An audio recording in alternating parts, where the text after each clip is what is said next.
Fala galera, meu nome é Henrique, eu faço parte do programa de estímulo ao ensino de graduação da Universidade de São Paulo e o meu objetivo é motivar você a estudar tópicos futuros da área de ciências da computação. Para isso eu vou misturar algoritmos e estrutura de dados 2 e sistemas operacionais. Espero que você goste. Para hoje, a gente tem isso aqui, ó, tipo de dado opaco. Provavelmente você já usou, mas acho que você não sabe como ele funciona. Então bora lá.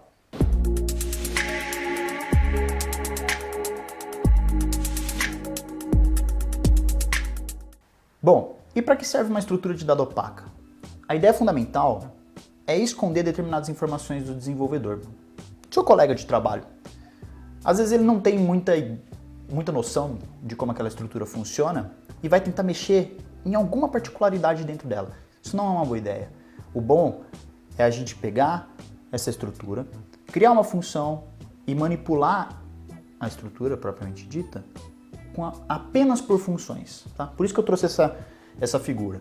Eu passo a estrutura de dado opaca por meio de uma função e recolho ela no final, fazendo uma operação, seja lá qual for, uma operação desejada. Vou mostrar para vocês que tem um cara muito famoso, vocês conhecem, usam bastante, que é uma estrutura de dado opaca e vocês provavelmente nunca operaram ela como o sistema operacional opera. Então vamos lá. Nosso file asterisco, nosso ponteiro de arquivo, nosso descritor de arquivo, seja lá como você preferir chamá-lo, ele é uma estrutura de dado opaca. Por quê? Porque no fundo ele esconde o seu funcionamento do programador. E de que forma ele faz isso? Vamos lá.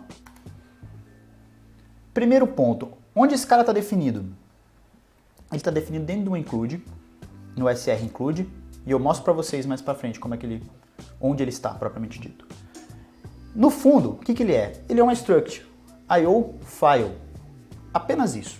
Isso é o todo o arquivo, para vocês terem uma ideia, tá? do nosso ponto .h. A definição propriamente dita do IO file, ela compreende uma série de variáveis que ajudam a operacionalizar o funcionamento do arquivo como a gente conhece, tá? Primeiro a gente tem as flags de abertura, de fechamento, read, write, tá? Uma quantidade enorme de buffers, tá? Como eles funcionam, as particularidades dele a gente não vai entrar, não é o objetivo principal. Mas tem um cara aqui que eu gostaria de chamar a atenção para ele, que a gente vai trabalhar de uma forma muito legal com ele, que é esse file no. Ele é um inteiro e é assim que o sistema operacional enxerga o nosso arquivo de verdade. O descritor de arquivo, ele está locado dentro do sistema operacional e essa struct, ela serve unicamente para criar um buffer. Esse buffer, quando a gente faz uma operação de escrita ou de leitura, a gente trabalha com o buffer e não com a escrita direta dentro do arquivo. Por quê? A escrita direta no arquivo, em disco, a escrita persistente, ela é cara. E essa não é a ideia principal, é tornar a nossa estrutura eficiente. Então o que a gente faz? A gente escreve primeiro no buffer e depois descarrega ele dentro do disco. Essa estrutura, quando a gente passa, por exemplo, num fwrite, ou num fscanf, à medida que esse buffer enche, ele é descarregado automaticamente. Mas a gente consegue forçar a descarga dele. Como? Usando uma função que também vocês conhecem, chamada flush. Então, guardem bem, para operar arquivo com file asterisco, nosso ponteiro de arquivo, não esquece, opere ele usando o flush, porque você tem que descarregar o buffer do arquivo para que aquela informação se torne persistente. Tem formas da gente operar esse arquivo diretamente pelo inteiro? Tem, mas esse não é o conteúdo desse vídeo. Caso você queira saber como isso aqui funcione, a gente pode, em um vídeo futuro, trazer um pouco de paralelismo e arquivos no mesmo vídeo. Então, bora lá, bora ver como é que esse inteiro ele realmente é estruturado dentro do sistema operacional. Bom, galera, bora começar então. A primeira coisa que eu queria mostrar para vocês é uma relação de parentesco entre processos que existe no Linux. E essa parte é interessante e é bem importante para a gente entender a dinâmica de arquivos aqui dentro do nosso contexto, do que eu quero mostrar. Então vamos fazer um exemplo bem rápido, tá? O que eu quero pegar aqui é o o ID do nosso processo, que vai entrar em execução, e enxergar qual é a relação de dependência dele, tá? Quem são os pais dele. No caso, o pai direto, tá? Então, vamos executar assim, vamos pegar o seguinte. Primeira coisa, um printfzinho bem básico. A gente põe uma porcentagem D aqui, porque o nosso valor é numérico, tá? Então aqui eu vou colocar um PID na frente e vou trazer get PID. Isso aqui é uma função, tá? Então não recebe nada como argumento. E aqui eu vou trazer ela. Ela vem desse include aqui, tá? Beleza. Vou travar esse cara só pra a gente não perder a dinâmica dele, tá? Então eu vou dar um IO1 aqui. Só pra não ter que ficar matando ele, tá? Começando de novo. Então vamos lá, vou dar um GCC aqui bem basicão. Vou colocar com umas flagzinhas aqui pra gente, beleza? Olha que interessante, beleza. Aqui ele gerou o kernel gerou pra gente o nosso process ID. E eu quero ver a relação de parentesco desse cara, tá? Então vamos dar uma olhada. Para isso eu executo um comando chamado passtree. Esse comando aqui ele gera uma árvore de relação de dependência entre todos os processos no sistema operacional. Vou usar uma flag aqui porque eu preciso eu gostaria de mostrar para vocês só esse processo em si, tá? Caso que vocês tenham mais interesse aqui, é só dar um man aqui nesse cara aqui que já fica uma maravilha para entender. A primeira coisa que a gente percebe é que quem é o pai desse processo é o bash, tá? O bash lança esse processo. E aí tem uma parte que não dá pra gente discutir aqui, mas caso vocês tenham interesse, eu posso mostrar um pouquinho de como funciona o processo de lançar novos processos dentro do sistema operacional, como funciona a substituição de imagem, de processo, enfim, tá? Então, o que vocês precisam saber aqui, no caso, é que o A.out, que é o nosso programa que está em execução aqui, ele deriva do bash, tá? Ele tem parentesco com bash, que deriva do mat, terminal, que é o terminal que eu estou usando aqui, deriva do shell, que deriva do systemd. O systemd é a raiz, tá? Vocês podem ter alguma variação aqui, nesse caso, porque algumas distribuições podem usar ainda o init, então aqui muitos dependem do init também, aqui no meu caso estou usando o Linux Mint, então é o systemd, tá? Beleza, aqui a gente já sacou que esse cara aqui tem uma relação de dependência, e agora eu quero mostrar o que é interessante de verdade, tá? Então eu vou matar esse cara aqui. Primeira coisa que eu quero deixar bem claro é que todos os arquivos já abertos por padrão, quando a gente executa por meio do terminal, o stdin, o stdout, o stderror, eles são file asterisco, tá? Então, nesse caso, ele é uma estrutura de dado opaca, tá? Então, eles são ponteiros de arquivos, tá? De forma bem leviana. Então, beleza. Se esses caras são ponteiros de arquivo, eu consigo acessar toda aquela struct, tá? Então, vamos dar uma olhada nisso aqui. Aquela struct que eu mostrei anteriormente, tá? Então, eu vou colocar aqui stdin, tá? Porcentagem D, porque o que eu quero mostrar é um valor numérico, tá? Então, vamos lá, olha, stdin. Lembra aquela struct? Se é um ponteiro de arquivo, né? Se é um ponteiro, eu tenho que acessar dessa forma. Olha lá, essa é aquela struct que eu havia mostrado no slide, então ela tem bastante coisa, tá? Todas as partes dos buffers, dos offsets, estão aqui, tipo, quem quiser dar uma estudada, fica à vontade, mas o objetivo principal não é trabalhar com buffer, tá? O nosso objetivo principal é mostrar como o sistema operacional enxerga o arquivo.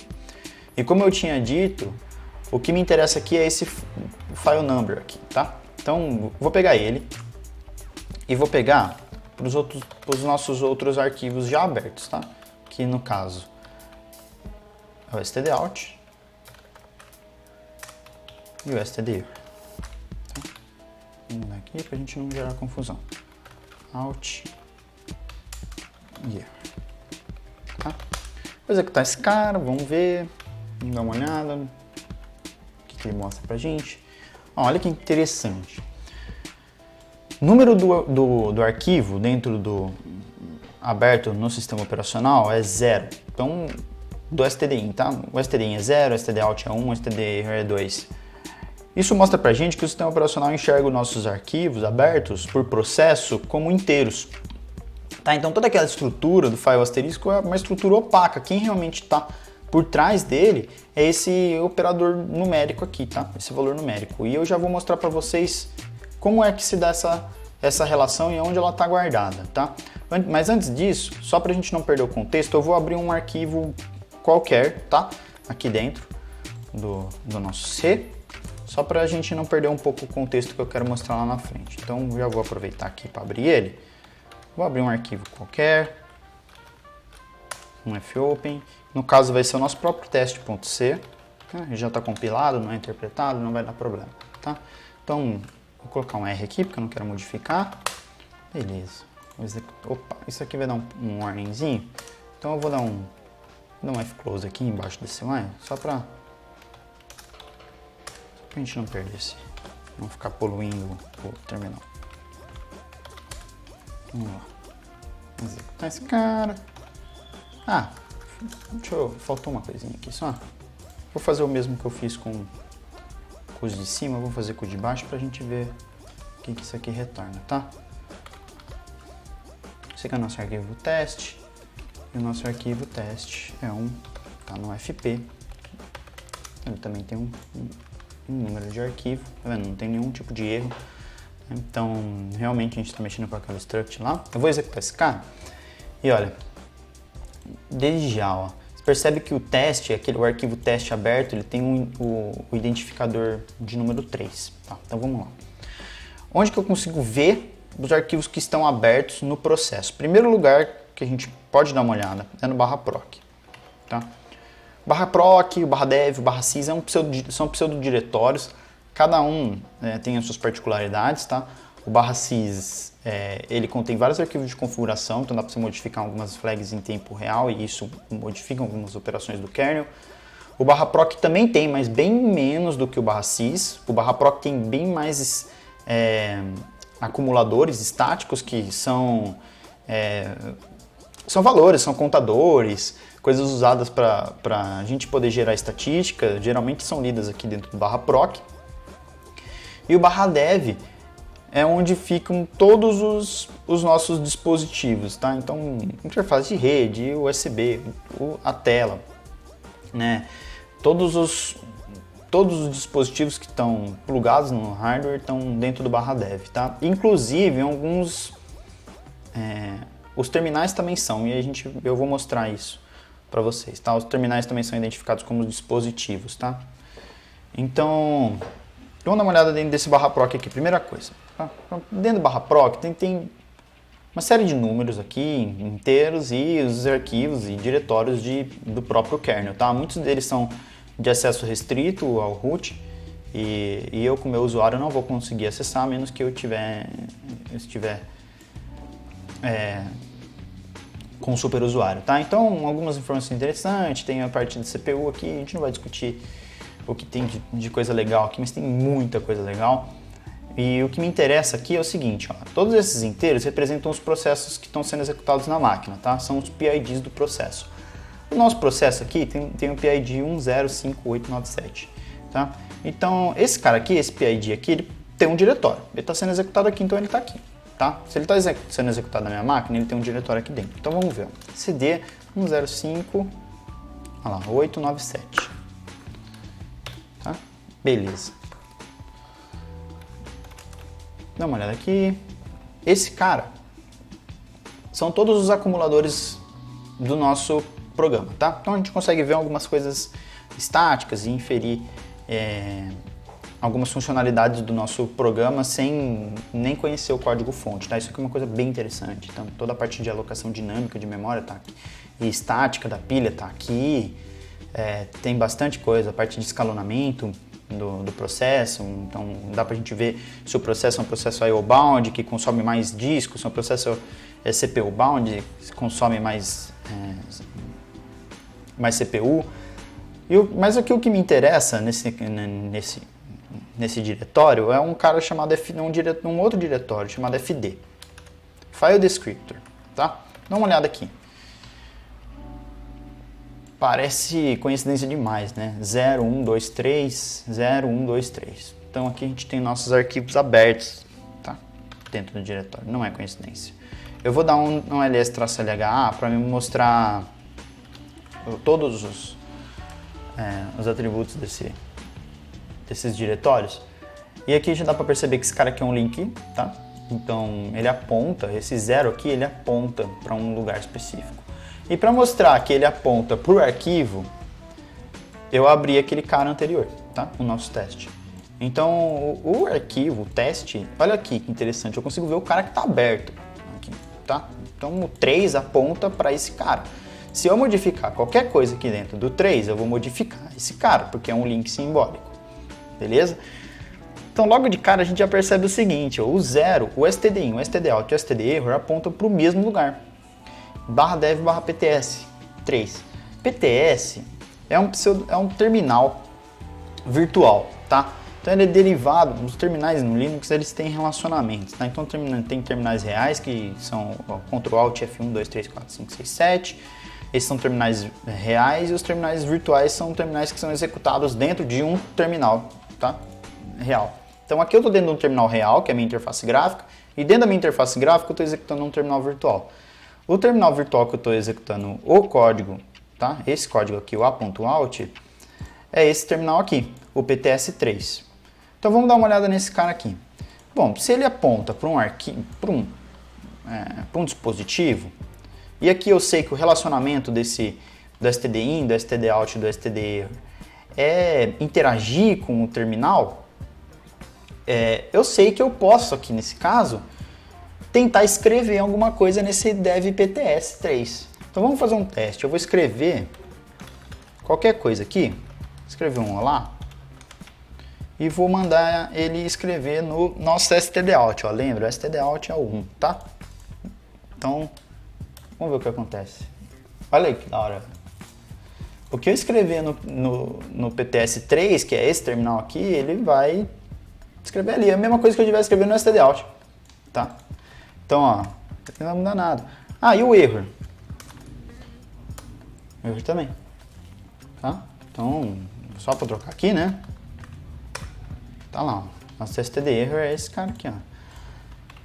E aí vem uma coisa interessante. Pô, se eu posso escrever, se todos eles apontam para o mesmo lugar, então eu posso fazer isso com o stdin também. Não posso? Posso.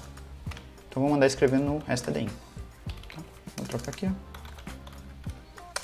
Olha lá. Olha que coisa interessante, tá? Então, a partir daqui, a gente deriva alguns conceitos que a gente usa e às vezes não sabe por que usa. Essa história de limpar o buffer, né, do teclado, né, a gente chama, limpar o buffer do stdin, usando flush, ele deriva disso. Por quê? Porque todos o stdin, o out e o error apontam para o mesmo terminal. Então, se eu mandar imprimir alguma coisa antes de ler, o que vai acontecer? Eu vou coletar do mesmo lugar que eu estou pegando a entrada, eu estou mandando a saída. Se eu mandar alguma coisa antes e isso entrar no buffer de leitura, porque também existe um buffer de leitura, assim como existe um buffer de escrita, o que vai acontecer? Eu vou pegar o que veio antes da saída. Então muitas vezes a gente manda esse /n aqui, mandei o /n, beleza, aí embaixo eu vou fazer uma leitura, o que vai acontecer? Esse /n aqui vai entrar onde? Vai entrar no stdin. Por quê? Porque, olha, eles compartilham o mesmo espaço, tá? Isso aqui é muito interessante, vai ajudar a gente a entender um pouco do funcionamento, tá? De arquivos dentro do Linux, no caso. E para finalizar, eu queria mostrar uma coisa que é um conhecimento mais prático, tá? Mais útil para vocês, que é como a gente então redireciona esses caras aqui para arquivos específicos. Porque veja, se eles são arquivos, eu consigo redirecionar nessa saída aqui, eu consigo acessar ele a partir do terminal. Porque é o terminal que está lançando, tá? E o que eu quero mostrar para vocês é o seguinte, isso aqui pode variar, isso aqui vai variar a depender de quem lança isso, tá? Então aqui eu tenho o 0, 1 e o 2, como stdout, stdin e stderror, enviando para o meu terminal, porque o meu terminal lançou ele. Agora, se não foi o meu terminal que lançou, digamos que tenha sido o systemd, tenha sido o init, esses caras não vão apontar para esse mesmo né, para esse mesmo lugar. Então, atentem-se a essas particularidades agora que vocês já sabem como é que o sistema operacional lida com arquivos. Tá? Então, vamos lá para a parte prática. Qual que é a ideia aqui? Bom, digamos o seguinte, eu tenho o A.out e se eu quiser coletar qualquer coisa da entrada padrão, é só dar um Enter aqui e sair escrevendo, certo? Beleza, mas se o 0 aqui, tipo, é a minha entrada padrão, um stdin, como é que eu posso redirecionar ele? Esse operador aqui redireciona todo o in, tá? Todo o stdin, o 0, ele redireciona o 0. Então vamos usar o descritor de arquivo do sistema operacional, não mais a nossa estrutura de dado opaca. Então ele redireciona o 0 na verdade, ele redireciona o 0 para um arquivo que eu passar aqui na frente. Então, se eu passar qualquer coisa aqui, por exemplo, teste.c, o que vai acontecer? O 0, a partir de agora, ele vai ler tudo que está dentro do teste.c e não mais da minha entrada, não mais do meu terminal. Como é que eu faço para escrever alguma coisa numa saída? Pegar a saída padrão. Se eu usar esse cara aqui, eu posso pegar tudo que sai, tá? Posso pegar tudo que sai, no 1 aqui, e mandar para o txt. Tá? Esse operador aqui, desse jeito, dessa forma, ou esse cara aqui, desse jeito, é a mesma coisa, tá? Não precisa, é redundante escrever aquele valor ali na frente. Mas para um desses caras não, que no nosso caso aqui é o 2, tá? Então o 2 é a saída de erro, né? Nosso std erro. Então aqui eu preciso indicar realmente que eu quero o 2 e aí eu posso mandar, por exemplo, a saída de erro com um txt, tá? Então qual que é a ideia interessante aqui? A partir de agora a gente pode começar a separar o que sai no std erro e o que sai no std out. Então, como que seria uma boa prática? A gente organizar as saídas de erro dentro de um arquivo específico e as saídas de informações adicionais dentro de outro arquivo. Então, como que a gente pode organizar? Então, o que eu posso fazer? Eu posso pegar a saída padrão, o nosso 1, tá? Redirecionar ele para, por exemplo, info.log, tá? E eu vou pegar o nosso 2 e vou redirecionar para erro.log. Então, dessa forma, o que vai acontecer? Eu vou coletar tudo que está dentro do erro e tudo que está dentro do stdout, tá? Bom, então era isso. Espero que vocês tenham gostado. Se vocês se interessarem por mais conteúdos nesse formato, me avisem que eu preparo alguma coisa e publico aqui, tá? Então, um grande abraço para todos e até mais.